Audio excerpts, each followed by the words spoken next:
Welcome back to my channel সাথীস cooking and blog. আজকে শুটকি প্রেমীদের জন্য শুটকির রেসিপি। এটি হচ্ছে লইটা শুটকি। লইটা শুটকি ভুনা অনেকেরই অনেক পছন্দ। কিভাবে পারফেক্ট করে লইটা শুটকি ভুনা করবেন এই পুরো রেসিপিটি দেখলেই আপনারা বুঝতে পারবেন। আর এই শুটকি ভুনাটা দিয়ে কিন্তু নিমিষে এক প্লেট ভাত সাবার করে দেওয়া যাবে। শুটকি ভুনাটা এতটা টেস্টি হয়, রেসিপিটা না দেখলে বিশ্বাসই করবেন না। লইটা শুটকি ভুনা কিন্তু গরম ভাতের সাথে খেতে অসাধারণ লাগে।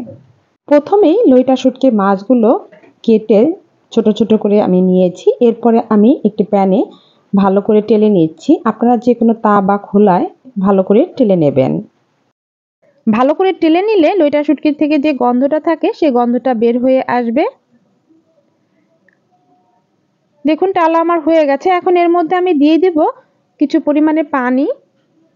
2 থেকে 3 মিনিটের মতো আমি জাল করে নেব। জাল করে নিলে লইটা শুটকির মধ্যে যে ময়লা ধুলাবালি থাকে সেগুলো বের হয়ে আসবে।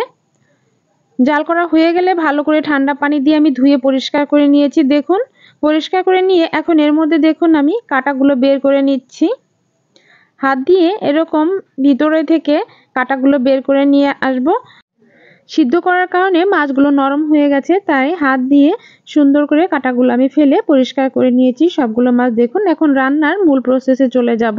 প্যানে আমি পরিমাণ মতো তেল দিয়েছি, আর তেলের পরিমাণটা বেশি দিয়েছি কারণ এই শুটকি ভুনার ক্ষেত্রে তেলের পরিমাণটা বেশি লাগে। দিয়ে দিয়েছি আমি 1 কাপ পরিমাণে পেঁয়াজ কুচি, আর পেঁয়াজটা আমি একটু বড় বড় করে কেটে নিয়েছি। একটু নাড়াচাড়া করে পেঁয়াজের কালারটা চেঞ্জ হওয়া পর্যন্ত অপেক্ষা করছি। এখন এর মধ্যে দিয়ে দেব 1 চামচ আদা ও রসুনের পেস্ট। ভালোভাবে একটু নেড়েচেড়ে দিচ্ছি। আদা ও রসুনটা আর পেঁয়াজটা ভালো করে জাল করে নিচ্ছি। ভালোভাবে একটু জাল করে নিয়ে এখন এর মধ্যে দিয়ে দেব একে একে গুঁড়া মশলা। দিয়ে দিলাম আমি 1 চামচ হলুদ গুঁড়া, 1 চামচ ধনিয়া গুঁড়া, দিয়ে দিব 2 চামচ পরিমাণ মরিচের গুঁড়া। ঝালটা একটু বেশি দেওয়ার চেষ্টা করবেন। শুটকি ভুনার ক্ষেত্রে ঝালের পরিমাণটা বেশি হলে খেতে বেশি ভালো লাগে। এখন এর মধ্যে দিয়ে দিলাম 1/2 চামচের একটু বেশি জিরা গুঁড়া, পরিমাণ মতো লবণ দিয়ে ভালোভাবে আমি এই মশলাগুলো কষিয়ে নেব। একটু নেড়েচেড়ে আমি কষিয়ে নিচ্ছি।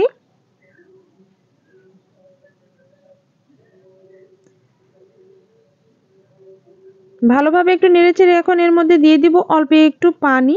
পানি না দিলে দেখা যাবে মশলাটা পুড়ে বা কালারটা নষ্ট হয়ে যেতে পারে। এখন ভালোভাবে আমি কষিয়ে নিচ্ছি। দেখুন তেল উঠে আসছে, কষানো হয়ে গেছে। এখন এর মধ্যে দিয়ে দেব ধুয়ে রাখা মাছগুলো, আর দিয়ে দেব রসুন। আস্ত কিছু রসুন আমি রেখেছিলাম, এই রসুনগুলো আমি দিয়ে দিচ্ছি। শুটকি ভুনার মধ্যে এভাবে আস্ত রসুন দিলে কিন্তু খেতে বেশ ভালো লাগে। অনেকেই চাইলে ইন্ডিয়ান যে বড় রসুনগুলো পাওয়া যায় সেই রসুনগুলোও দিতে পারেন। এর মধ্যে দিয়ে দিলাম 2টো দারচিনি আর 3টা এলাচ। ভালো করে নেড়েচেড়ে একটু কষিয়ে নিচ্ছি। সবগুলো মশলা দিয়ে ভালোভাবে এই শুটকিগুলো আমি কষিয়ে নেব, যাতে করে এর মধ্যে কোনো গন্ধ না থাকে এবং খেতেও অনেকটা টেস্টি হয়। ভালোভাবে নেড়েচেড়ে আমার কষানো হয়ে গেছে। এখন এর মধ্যে দিয়ে দিব 2টা টমেটোর পেস্ট। 2টা টমেটো আমি ব্লেন্ড করে পেস্ট করে রেখেছিলাম, এটা আমি দিয়ে দিলাম। এখন এই টমেটোর পেস্ট দিয়েও ভালোভাবে আমি আরেকটু কষিয়ে নেব। যে কোনো তরকারি রান্না করার ক্ষেত্রে কষানোটা ভালো হলে খেতে কিন্তু বেশি ভালো লাগে। এর মধ্যে দিয়ে দিব আমি টমেটোর যে পেস্ট রেখেছিলাম ওই বাটিটা ধুয়ে অল্প একটু পানি দিয়ে দিলাম। এই পানিটুকু দিয়ে কিন্তু আমি রান্নাটা কমপ্লিট করব। মিডিয়াম হিটে রেখে আমি আস্তে আস্তে রান্নাটা কমপ্লিট করব। ঢাকনা দিয়ে ঢেকে আমি 2 মিনিটের জন্য রেখে দিলাম। 2 থেকে 3 মিনিট পরে ঢাকনা খুলে একটু ভালো করে নেড়েচেড়ে আমি রান্নাটা কমপ্লিট করে নেব।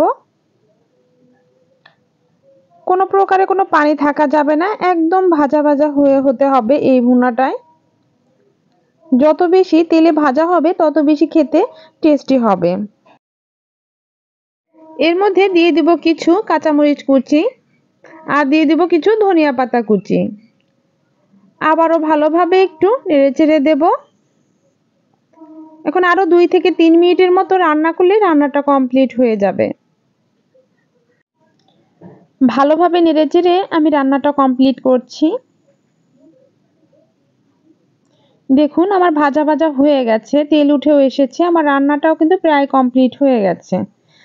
আমি এখন চুলা বন্ধ করে দিচ্ছি এবং সার্ভ করে নিচ্ছি।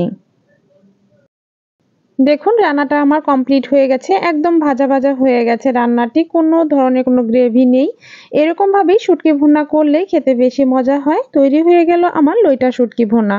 এভাবেই সহজ রেসিপি পেতে হলে আমার চ্যানেলটি যারা এখনও সাবস্ক্রাইব করেননি তারা সাবস্ক্রাইব করে বেল আইকনে ক্লিক করে নোটিফিকেশনটি অন করে রাখবেন, যাতে করে নতুন ভিডিও দিলেই সাথে সাথেই আপনাদের কাছে পৌঁছাতে পারে। গরম ভাতের সাথে এই লইটা শুটকি ভুনা খেতে কিন্তু অসাধারণ লাগে। আমার রেসিপিটি কেমন হলো তা কমেন্টসে জানিয়ে দেবেন। সবাই ভালো থাকবেন, সুস্থ থাকবেন। আজকে এ পর্যন্তই। আল্লাহ হাফেজ।